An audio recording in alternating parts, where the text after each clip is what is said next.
வாழ்க்கையில் என்ன பண்ணன்னு தெரியல, வாழ்க்கை எங்கே கொண்டு போயிட்டு இருக்குன்னு தெரியல, கண்ணுக்கு எட்டுன தூரம் வரைக்கும் இருட்டு மட்டும்தான் தெரியுது, எப்படி வெளிச்சத்துக்கு போகிறதுன்னு தெரியல.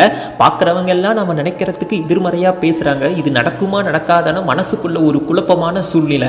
இப்படி பல்வேறு பிரச்சனையில் இருக்கக்கூடிய ஒருத்தர்னால ஒரு காலகட்டத்தில் எதை பற்றியும் பயப்படாமல், எதை பற்றியும் யோசிக்காமல் வாழ்க்கையை கொண்டு போகிற அளவுக்கான மிகப்பெரிய தைரியத்தை சிவன் நமக்கு தந்திருப்பார்.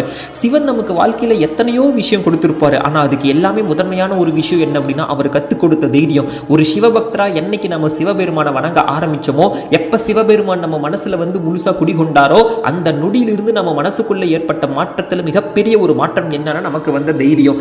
1000 பேர் நடக்காதுன்னு சொன்னாலும் நான் இருக்கேன் உனக்கு, நான் நடத்தி காட்டுற உனக்குன்னு ஒவ்வொரு நொடியும் நம்ம கூட இருந்து நம்ம வாழ்க்கைக்கு தேவையான அனைத்து தைரியத்தையும் கொடுத்து நம்மளை வாழ வைக்கிறவர் சிவபெருமான். எப்பேற்பட்ட விஷயத்துக்கு பயந்திருந்தாலும் சிவன் ஆட்கொண்ட அப்புறம் ஒரு துளி பயம் இல்லாத வாழ்க்கையை சிவன் நிச்சயமா தருவாரு. சிவாய நமக. திருச்சிற்றம்பலம்.